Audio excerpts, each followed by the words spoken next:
as well tell you now as later that I've got a cold.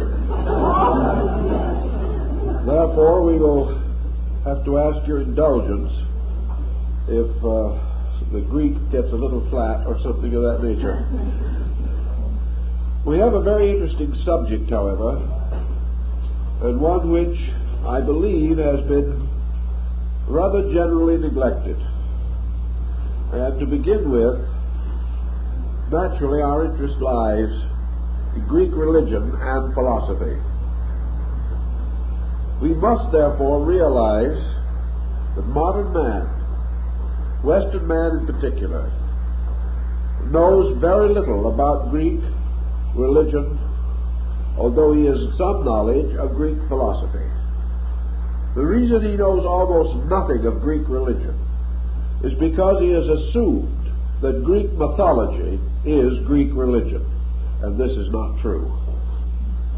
We must begin to separate these values clearly in our own thinking. Greek mythology has come down to us as a wonderful collection of fables. Many of them are like the fables of Aesop, with considerable moral and ethical significance. Some of them, like the great epics of Homer, so stately that they seem for a moment to be scriptural. And we have difficulty in not recognizing or accepting in them the deepest convictions of a people.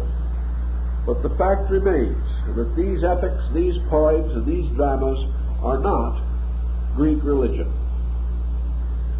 We must also point out that of all peoples known to us, the Greeks matured in a somewhat different way from nearly any other culture group. If Greece attained distinction among men, it was largely as the result of a conspiracy of efforts arising within the Greek consciousness itself. Actually, the Greek civilization was created by artists. It was created by musicians, dramatists, mathematicians. It was created by philosophers and even artisans. And all these together created Greek religion. Religion came from the motion of the people rather than heavily bestowed by some strange and distant power or circumstance. Therefore, I think we should bear in mind that when we think of gods and refer to the Greeks, we must not fall into our own semantic trap and assume that their gods were like our gods. On the other hand, we must not fall into another dilemma, which even dear old Dr. Schweitzer seems to have fallen into. Namely, that there must be a similarity between our gods and the gods of other men, or else the other men have no gods. That is another mistake. Too common, too easy for us to accept. Actually, our theology is peculiar to our own culture. Greek religion was peculiar to Greek culture. And we were not only unfortunate in the necessity for translating Greek into Latin, and finally Latin into a rather horrible medieval English, we were further unfortunate in the fact that the translators, step by step of this procedure, were almost all against their subject. It was very essential to them, as they formed this literary bridge between two cultures, to discredit the spiritual attainments of the non-Christian world. The Greeks were pagans, and their translators and their perpetuators were not of kindred belief. Thus, while men gladly and happily accepted Greek art and culture in many ways, and were proud to buy Greek statuary or have their children educated by Greek tutors, they did not want to touch or mention the horrible subject of Greek religion. Thus, Greek religion fell upon evil times in the very process of its descent, from ancient to modern days. Now, when we speak about Greek religion now, what are we actually talking about? We are talking about a people without a creed. Now, that is something that's hard for us to understand. A people without a Decalogue, or a Sermon on the Mount, or without an Old Testament, or a New Testament. A people without what we would term a messianic revelation. A people who never heard of the idea of religious intolerance. A people who did not recognize or realize that they could be orthodox or unorthodox. My, what blessed problems they escaped. A people, as one writer has pointed out, that could persecute a man for 10,000 reasons, but religion was never one of them. And because of this attitude, what was the religion of a Greek who was perfectly satisfied to let any man believe as he pleased? To our day, he would be lukewarm, lacking in real ecclesiastical zeal, and would be a very bad evangelist for any creed. But the Greek was not evangelizing anything. His religion was a strangely abstract quality in his life. Perhaps one of the reasons why he found no reason to defend it is because it was impregnable in its own right. It was not something that had to be saved every weekend, nor was it something in which religion itself was always trying to save someone else every weekend. The Greek religion was grounded so deeply in the life of the people that it was like the very air of the Hellenic states. It was theirs by birth. They did not claim it, they did not oppose it, they did not offend it, they did not defend it. They simply accepted it as an essential part of their own lives. Another point, of course, is that from a very early period, Greek religion was principally celebrated through mysteries or rituals. These mysteries bore no resemblance to the churches that we have today. There were great religious monuments, but these were memorials. These were raised in homage. They were not places of common daily worship. They were sanctuaries built in honor, veneration, or respect for the spiritual virtues of certain deities which have been recognized in the life of the people. Therefore, not going to church as we idealize religion. The Greek was much like some of the Asiatic peoples. Sanctuary was always available to him. He could go any time he wanted to, and he could sit quietly or kneel quietly in a holy place and have communion with himself. No one bothered him, no one talked to him. His religion was between him and his God. If he asked for help, there were priests to attend him, or to prepare certain sacrifices that he might desire to have prepared. But if he wished to be alone and commune with his God, no one asked him why or what was the purpose of his visit. They did not ask him his faith. If he was a Hindu and wished to be in the Greek temple, it was enough that he wished to be there. There was no discussion, and never an effort to try to convert him from some other faith to theirs. Now, we would say that such a religion would hardly have much vitality, but it had a very strange vitality. First of all, it was lifted above every pettiness by which we create controversy and gradually corrupt the overtones of our religious beliefs. Men did not belittle it, berate it. They could not write histories of it or read histories of it written in blood. These things were separate, distinct, and apart. And of course, behind it all was this wonderful system of religious mysteries. Those who made religion their principal problem in life retired to the study of sacred arts and sciences. Here they passed through something resembling our university training. And after from 10 to 20 years of specialized training, they might either be attached to a religious house, a temple, a shrine, or something of that nature. Or they might become philosophers and create schools and gather disciples around them.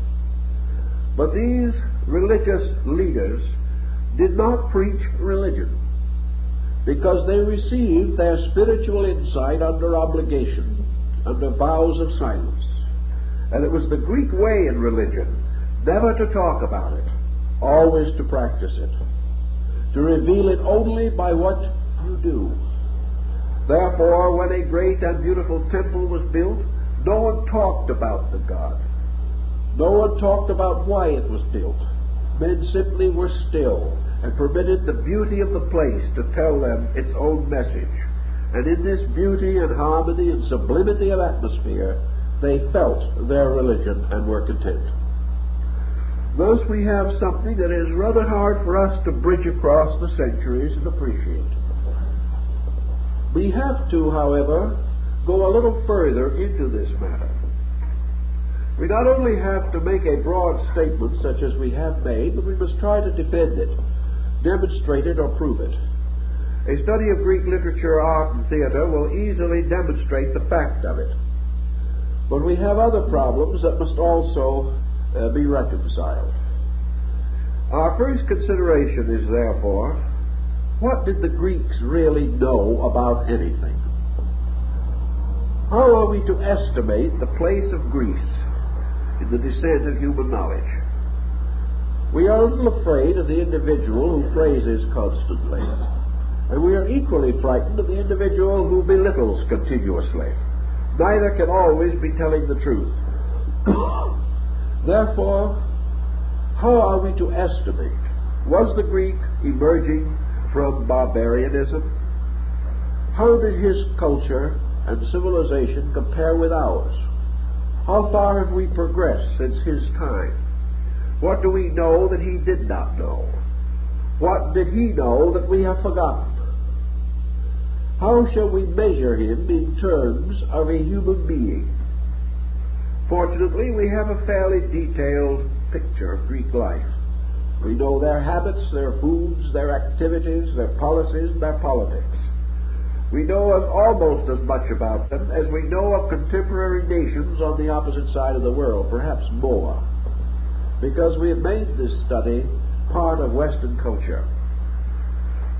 We must realize, before we get through, that in the age of Pericles, slightly before and slightly after this critical period in Greek thought, covering the period, say, from the 7th century before Christ to about the 2nd century after Christ, that during this long interval of years, Greek culture ruled the world. Greece itself has always been a symbol of a kind of learning. It has always represented wisdom. And most of our concepts of knowledge have originated in Greek terms, Greek symbols, Greek concepts. Most of all, perhaps, we are indebted to Greece for the rise of the great philosophical systems which have become in their turn the foundations of modern science. When we read the writings of Plato or Aristotle, Socrates or Euclid, we know that we are not reading the writings of a novice. We are reading the writings of a highly mature human being. We are reading words and thoughts that we must ponder even now, after nearly 2,500 years. We read in these writings thoughts, ideas that have dawned upon us within the last 5 years. We recognize, therefore, that our Greeks were in general able to produce outstanding creative intellects, outstanding in a way somewhat different from ours. We have builded well, but we have builded upon foundations set forth by others. Among these Greeks, there were builders who created their own foundations, who gave us the principles which we have since been able to apply to innumerable ends. We have today countless mathematical formulas, but the Greeks apparently gave us mathematics. We have many, many chemical formulas, But the Greeks gave us the great concepts behind these formulas. The same way in medicine and art. We've had many great artists in the world, but the Greek canons of art have never been entirely excelled. Thus we have in the period we call the Age of Pericles in Greece, estimated at 500, conservatively speaking, of the world's greatest original thinkers living together in a span of 300 years. If we scattered these thinkers out over 2,500 years, we would still feel that we were living in a period of extraordinary enlightenment. But here we have these immortals compressed into a few centuries, leaving an imperishable mark upon practically every form of knowledge that we know. We therefore cannot regard these as children, nor can we assume that they were stupid followers of stupid leaders. We cannot read the Statesman and Republic of Plato without realizing that we are dealing with a statesman, that we are dealing with a person to whom the problems of our day would not be unfamiliar, and that many of the principles set forth by him must either ultimately be adapted and adopted, or else our way of government will collapse. We have not outgrown these pioneers. We have simply come to ride over them and accept as immediate heroes those who have cribbed from the earlier authors. But actually, when we look back, we can say Greece was like the very contour of its land. Parts of it were low, and somewhere in the height and high parts of it rose the Olympian peaks, which reached practically into heaven and were the abodes of the gods. I think we must admit that modern man has diversified the advantages of culture far more than the Greeks did. The Greek had his heroes, he had his wise men, but he had his slaves. Today, man has slowly brought knowledge as far as possible to nearly all members of cultured groups. And where the knowledge is not inadequate, it is being improved until it will be. Whereas in those days, knowledge was rested in small groups. This we know. This was the way of that time. But we cannot forget that the citizen of Athens was undoubtedly a brilliant, gifted person, capable of careful and sincere thought, possessing many natural virtues and all the common vices that we have inherited with the virtues. Well, we do recognize that the Greek was a mature person. He was no more a child than we are. He was no more an adolescent than we are. And that the few hundred years that have elapsed since the rise and fall of Greek culture have not changed the essential picture of human life to any marked degree. Undoubtedly, we will for long be indebted to Sophocles, Empedocles, and men of that nature. We will have Aristophanes. We will have the great playwrights, the great poets, the great epic thinkers. And we will recognize the genius of these men. And we will know that they could not have lived in a wilderness, because genius must arise in an atmosphere in some way compatible and suitable to its own production. If then these people were not barbarians, unless we likewise wish to be considered barbarians for the same offenses, then it is difficult to imagine that they would have permitted their religion to fall into the common mythology which we know. We find the poets making use of mythological terms. We find the dramatists doing likewise, and even the philosophers and the statesmen. Yet as we study these terms and the uses of them in drama, we must be careful that we do not assume that these dramatic usages shall be regarded as the highest and fullest and most complete statement of ideas, for they are not. We cannot afford to be in the position that we might be in sometime, 2,000 years from now, if someone should look around and say, yes, the American man, the Western man in the 20th century had three gods he devoutly worshipped and built temples for, and among others he worshipped a dove, which he called the Holy Ghost. Now this would not be true, yet it could well arise in our thinking. It could arise in the thinking of future man. If we wish to belittle the beliefs of others, we can do it in that way. Yet with mature thought, we would know that such could not be the intention. And we know that the people of Greece did not intend to assume that their myths and legends were a true and proper statement of their religions and philosophies.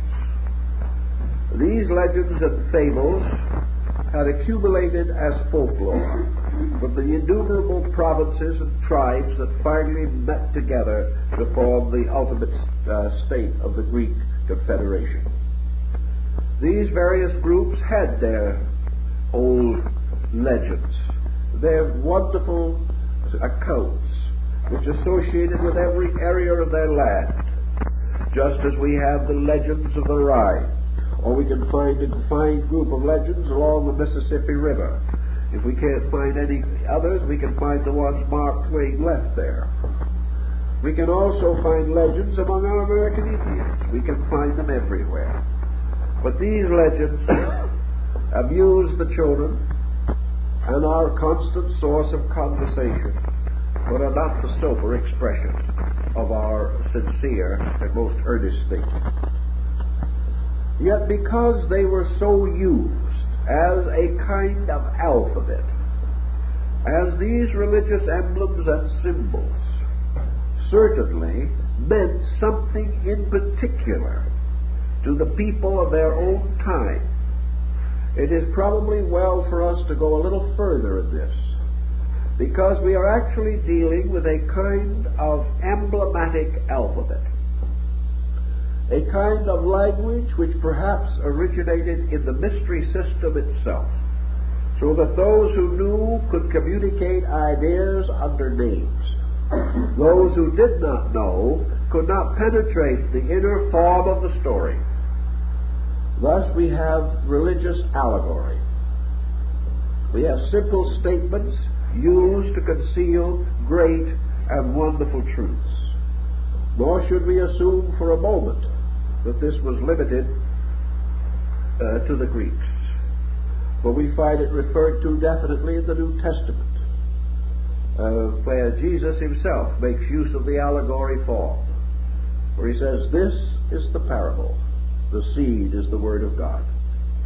He is therefore not talking about a plant in the earth, but of something else, using a simple figure to represent it. The Greeks had long mastered this art, which perhaps they borrowed from the Egyptians, who had known it before them. Thus we cannot assume that these Greeks were quite as naive as we think they were. As a strengthening point in favor of our position, let us think now in terms of the great cosmogonists and cosmologists among the Greeks, to see if we can discover evidences to support the idea that they were persons of discreet mind and proper learning in their own right. Probably one of the best of these ancient writers was Hesiod, who has left us the great Theogony, which is the story of the creation of the universe and of the gods and of mankind. This poem, for it is a magnificent epic in itself, with much of the grandeur of Homer and a tremendous power of reason and thought, sweeps through the entire mystery of creation. And it does so setting forth certain great and eternal principles. And if these principles are set forth allegorically, Certainly we must admit that the same had to be true in the opening chapters of Genesis, which we cannot expect to have everyone take literally. Hesiod gives us a wonderful sweep of Greek creative religious thought. And we must also bear in mind the contribution of Pythagoras of Samos, who was perhaps one of the first to explore the order and arrangement of the solar system. We know now that Pythagoras, 600 years before the beginning of the Christian era, taught heliocentric astronomy. That is, knew that the planets moved around the sun, something for which men much later were burned at the stake. We also realize that Pythagoras was a magnificent mathematician, astronomer, physicist, that he was a musician, a musicologist of excellence. This man was not a follower of old folklore, but a great scholar in his own right. We also have the tremendous documents of Plato and Socrates relating to universal order, and the final gathering of all these principles together by the Neoplatonists of Alexandria and Athens. From the study, therefore, of the serious writings of these people, we realize that they had a profound understanding of the structure of the universe, of the nature of man, and of many other things. That such understanding would be in complete conflict with the idea that they actually and factually believed that the Olympian court was held on the top of a mountain, and that the gods and goddesses engaged in the various banquetings and activities with which we so generally and humanly associate them. Such is simply not conceivable. And the sooner we wake up to this, the sooner we will begin to recognize the latent possibilities in Greek mythology as a clue to forms of basic learning. Following in the works, therefore, of Plotinus and Proclus, the Platonic successors, basing their terms also upon Hesiod, and to a measure upon Homer. But in Homer the religious factors are very largely subordinated, although the entire work has tremendous formular meaning if you wish to go into the rituals and search for that meaning. If we wish to leave aside for a moment these things and go on to our search for core, we must therefore pause with the Orphics, the followers of the Thracian bard Orpheus. Orpheus is a very mysterious person who it is almost impossible to date. Perhaps he lived sometime between the 9th and 14th centuries B.C. He came from a distant place, and he brought with him a mystical religion, which he gave to the Greeks. The original meetings of these Orphic rites were nocturnal, held in secret places, and associated with music, the dance, and poetry. The hymns of Orpheus are among the most precious monuments of literature. But this Orpheus, strange, obscure though he may be, was the one who first apparently revealed to the Greeks the internal mystical content of their basic folklore, and perhaps opened to them the psychological doors of their own inner lives.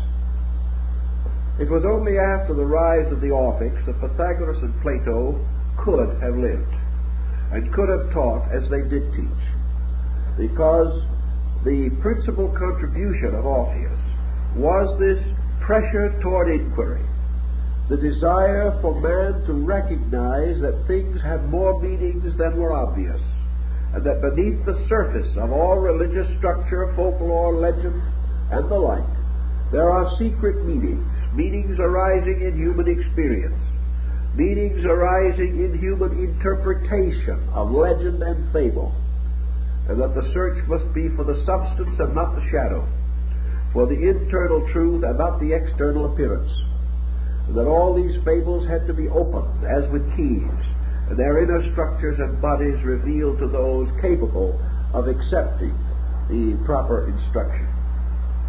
So the Orphics made possible the rise of our investigation of Greek religion.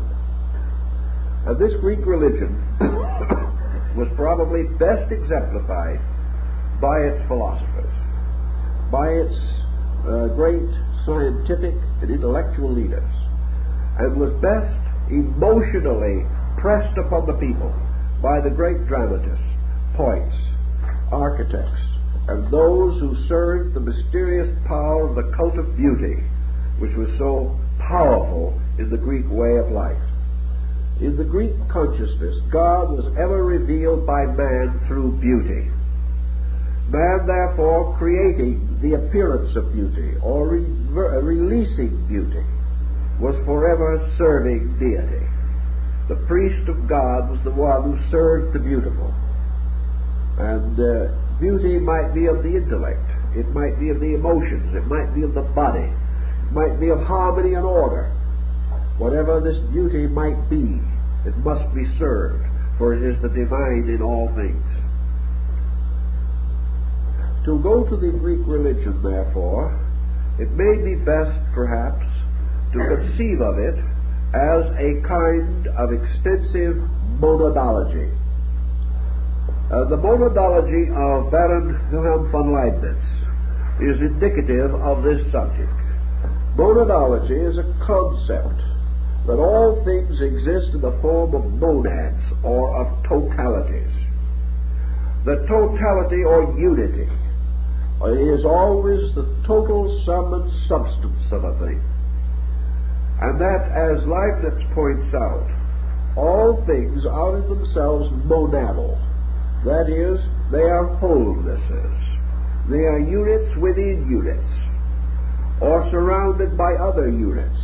And just as matter is composed of an infinite number of minute invisible particles, each in itself complete, although it combines to create a substance dissimilar in appearance to the elements producing or causing it, still, this monadology means that all things arise from unities or in unities, and that therefore there is a master plan behind everything in nature, and that master plan is totality, wholeness, unity, oneness, or as Pythagoras calls it, the monad. And it is from the Pythagorean term, the monad, that the monadology concept arose. The monad, according to Pythagoras, is the one in terms of the total or the all. The monad is different, therefore, from the unit. And there is this same difference as between unity and unit. A unit is one. A unity is one. But the unit is a one separate or dissimilar from other things. A unity is a one which is a total of all other things in itself. Therefore, the monad is the one in the terms of wholeness. It is the one in the terms of that to which there can be no second, anytime, anywhere. That there can be no duality involving two totalities. The Greeks at an early day of their thinking came to the realization that the root of existence lay in a one for which there was no two. And how to explain this and to discover it rested with Pythagoras. He said, certainly we have diversity, we have number, we have many. We say many from one. But let us follow the Greek thought and say many in one. Because in the Greek concept, the primary monad is never divided. It may allow or permit a certain division within itself, but of its own nature it is always forever one. All the confusion and diffusion of life, things scattered to innumerable extremes and extremities, still must bear witness to the fact that the one is undivided. This one, therefore, is a kind of total in which all things exist substantially and essentially. And to this one, which is the primal or eternal monad, the Greeks assigned the concept of God. Anyone who assumes that the Greeks were not aware of one deity is mistaken. All you have to do is read your Plato and Socrates to know that this is not so. For they were fully aware of the existence of one deity. The difficulty lay in the fact that they were so aware of this mystery that they declared it profitless to attempt to explain it. That this totality is best understood and best conceived if we make no effort to interpret it. The mere fact that it represents totality or unity or holiness is as far as we can go. For the moment we go further, we must take away something. If we say that it has any attributes, we are immediately denying that it has certain other attributes. For if we say it is tall, then we say it is not short. If we say it is old, then we say it is not new. If we say it was begotten, then we must say that it can end.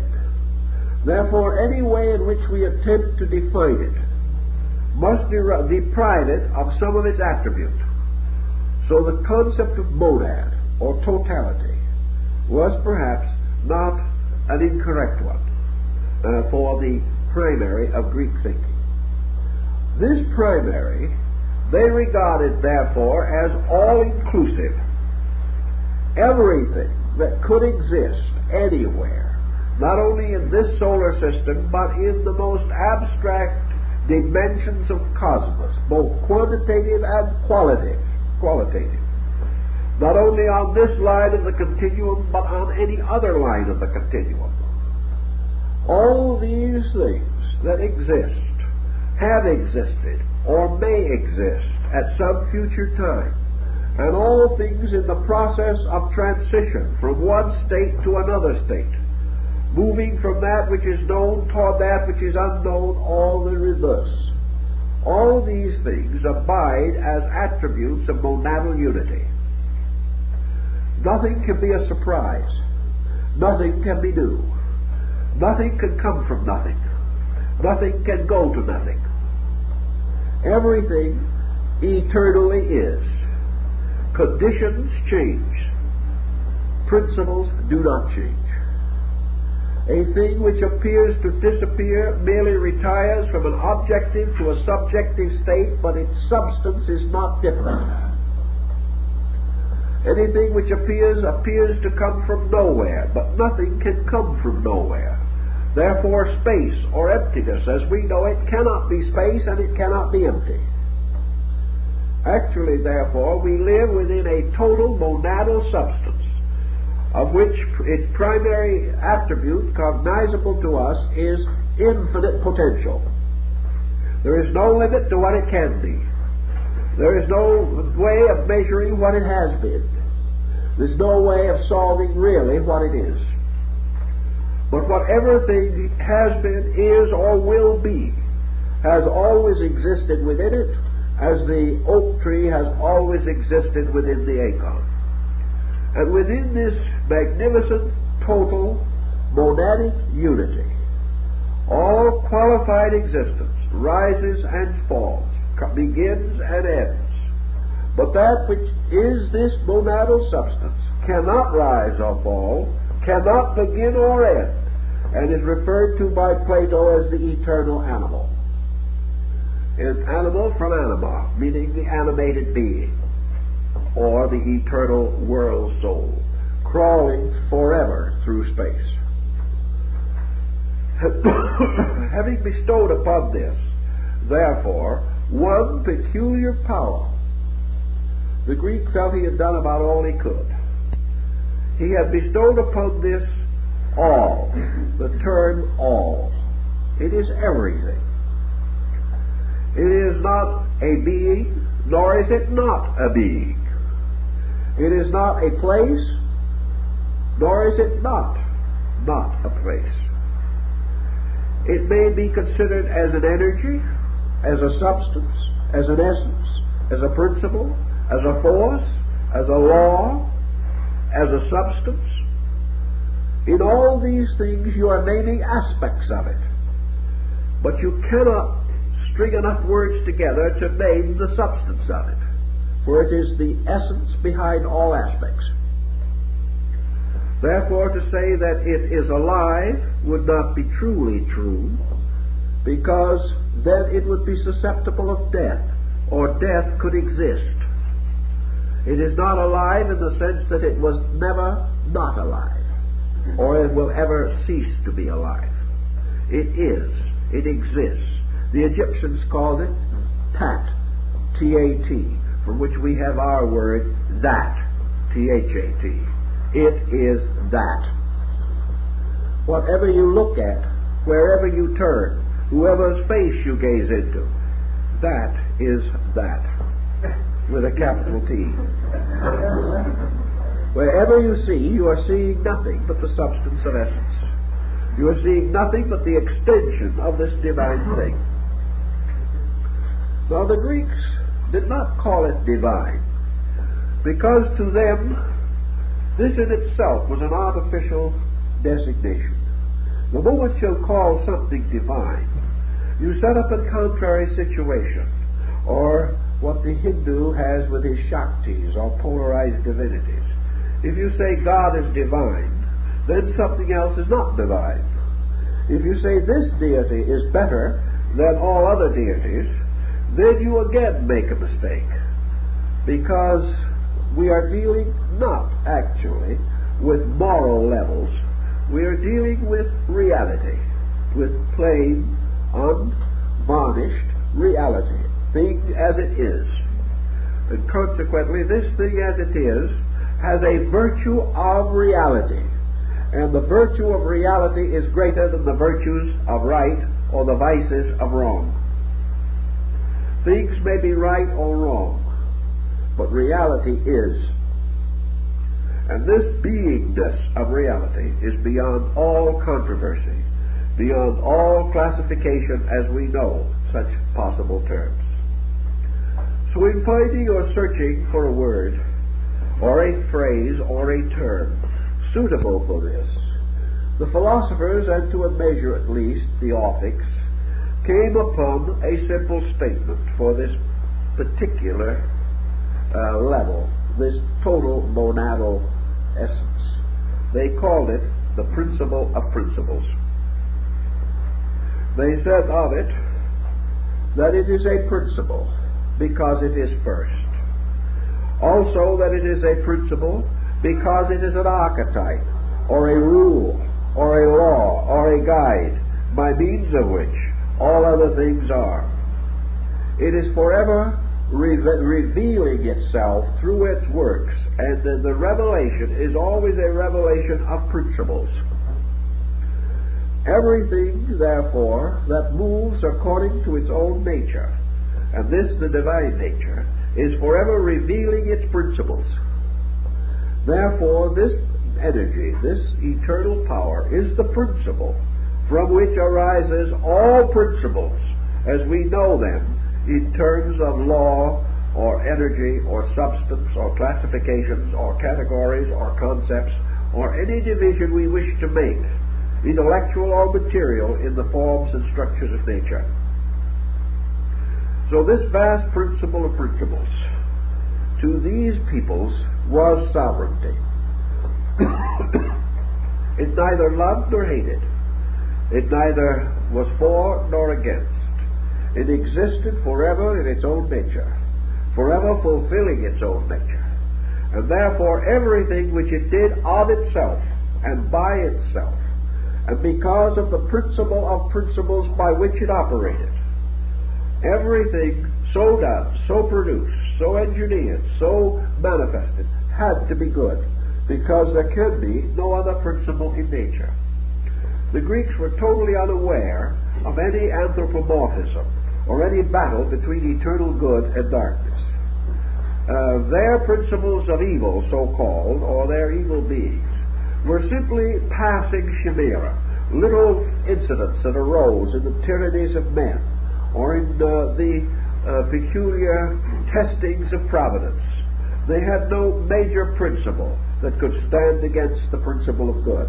It did not occur to them that such a thing could exist, because of what would this adversary be composed? It could only be composed of the substance of the one. It could only have the mind of the one. It could only have the emotions of the one. And possessing all these things in vast measure, how could it revolt against its own similar? Therefore, they had no presumption of this nature. They had no fallen angel. They had no lapsed kingdoms. They simply recognized that man and nature, in their various relationships, would occasionally stumble along for lack of insight. This stumbling they would call evil. But evil is simply man's ignorance of the truth. It has nothing to do with the substance and essence of being. Evil is man's misuse of the principle, through ignorance or through selfishness. And as a result of misuse, the principle, instead of working with him, turns against him, or seems to do so.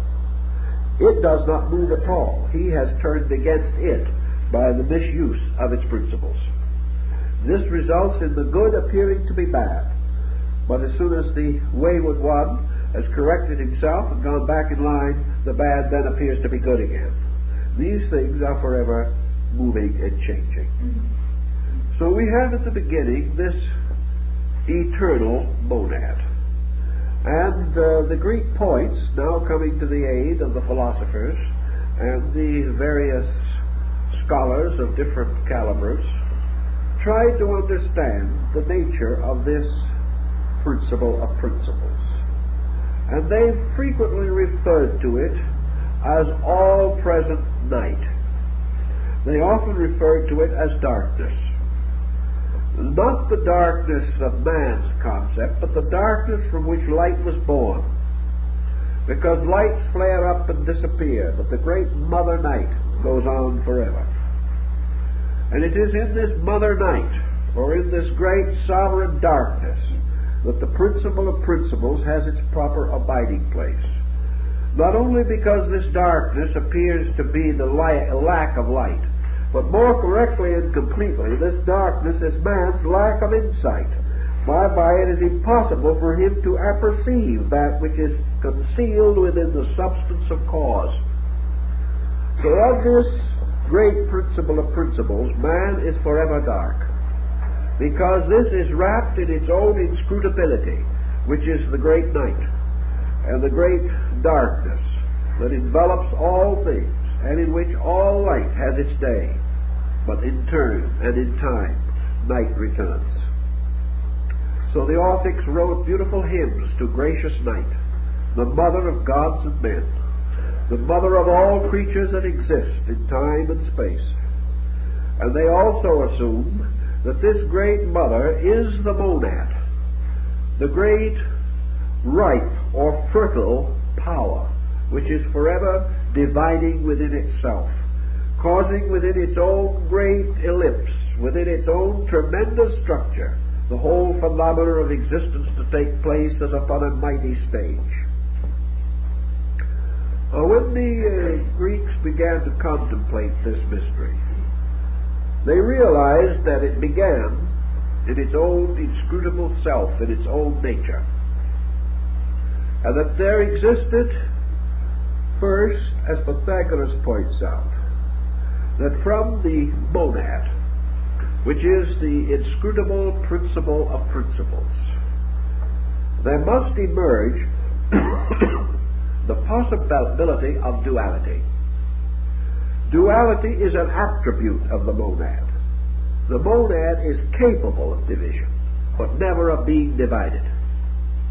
In other words, two is the one in term of halves. The one stands. The two rises within it. And it may be, as Pythagoras pointed out, that the two may gobble up the one, eat it, devour it, as the gods ate their own children. Why? Not because of any tendency to destroy it, but because in the presence of the two, the one disappears. we suddenly see duality, and we hear about unity. And because duality is visible and unity is invisible, the philosophy built upon duality eats up the philosophy built upon unity. Just as we say today, cooperation is the most desirable of all states. This is unity. Competition is the most practiced of all conditions. This is duality. And we say, yes, cooperation is a beautiful idea, but competition is a fact. The two has eaten up the one, because the weight of reality has moved to the two. Competition is a fact. Unity is something we wish might be. What we do not realize is that unity remains always as the only reality. And all the things that appear to be different from unity are to that appearance difference vanity. But we are unable to know this. But unity giving birth out of itself or within its own nature, for this unity is a great womb which encloses creation. And the embryo which is creation is born within it. And actually, when it is born into existence, it is still born within it, because it is born like the Hindu universe within the womb of the great Mother Miru. So, in the Greek concept, the duality arises within the substance of eternal duration, or eternity. And the substance division which takes place, as Pythagoras says, in the duad. And whenever speaking the number 2 or referring to the duad, he spat upon the ground, because it was the beginning of illusion. The moment you believe there are 2, you can believe there are any number. And the moment you cease to believe there is only one, in that moment you pass from wisdom to ignorance. Because all ignorance rests upon the belief that there is 2 or more. And to recover from that ignorance is not easy. So Pythagoras thought you should emphasize the point rather graphically. In any event, the duality, according to the Greeks, resulted in the emergence out of or within the eternal principle of principles 2 peculiar abstractions, which they call ether and chaos. Now, ether, as the term may apply, is a kind of nutritious vapor, a kind of life substance. It is a substance which has an energy element within it. It is also what was called by the Platonists the bound. Ether had a place, it had a kind, it had a condition, and against it was polarized its opposite, chaos. And the firstborn of eternal light was a twin birth of ether and chaos. Sometimes ether is referred to in the Orphic hymns as eros, or love. Sometimes it is love and the winds that were first born. But ether represents more than love as we know it, for it represents the nutritional tenderness of life, forever supporting and sustaining. And chaos represents the abyss, the pathos of being, the hyle, the meaningless or terrible confusion of things. Therefore, we have the universe divided now into 2 principles, the bound and the infinite. Bound being ether, the infinite chaos. But this is now infinite in the term of infinite confusion. Here is the greatest conceivable number. Chaos is the greatest conceivable number, which means the greatest conceivable illusion. Every number but 1 being an illusion. The greater the number, the greater the illusion. An infinite number becomes infinite illusion, as opposed to infinite truth. And out of this also comes the bound, or ether, which becomes the one and the numbers, emerging out of the monad, or the numeration. So one, or ether, is the number as first, the first of many, the father of multitudes. And the multitudes are the extension of these powers into various expressions of activity. Then, like the Druids, who may have derived some of their knowledge from this, the Greeks believe that the bound and the infinite, that is, the stress or pressure between the one and the many, resulted in a whirling motion, which was called a kind of nebula, a spiral whirling in space. And that from this whirling there was gradually formed the structure of a great egg. And this egg was a kind of second world. And this egg was patterned after the principle of principles, in the sense that it was an enclosing thing. But unlike the principle of principles, it was already enclosed within that. So this was a kind of internal egg within the great sphere of ageless and eternal time. And this whirling sphere, composed of bound and infinite, plus minus, reduced the whole equation to a mathematical formula. And then, as this reached a certain degree of intensity, or densification, the egg broke. And from the egg burst the great deity Phaedes. Phaedes is almost exactly the same described figure as that of the cherub of Ezekiel. It is the winged being with the heads of the bull, the lion, the man, and the eagle. And in this tremendous concept, Phaedes represents the revelation, or the objectification, the emergence of the principle of principles in its first modification, its first major descent. It has become now not the principle of principles, but the principle of beings, which is the second aspect of its own nature. And as in the ancient concept there were always three divisions, every motion of Greek mythology and Greek philosophy moves upon a triad consisting of a father, a power, and a mind. The father, the power, and the mind. Now, in this particular concept of things, the father is our principle of principles. The power that comes forth from that is the whirling of ether and chaos and the production of the egg. From the egg bursts the mind, Phaedes, radiant with all the attributes from which are to emerge the concept of a rational world.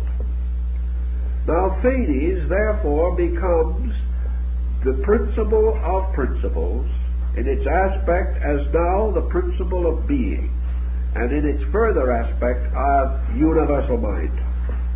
This, however, is divine mind, resting eternally in the principle of principles. Nothing that we have now discussed has been seen by the eyes of man at any time from the dawn of things. These processes took place within the mystery itself, and all that we have is the symbolical description of them. Now, from the great throne which it had established, in the midst of the great field of the egg through which it had broken, it followed the same idea that you'll find later in the story of Castor and Pollux, who were born from a single egg. And we find now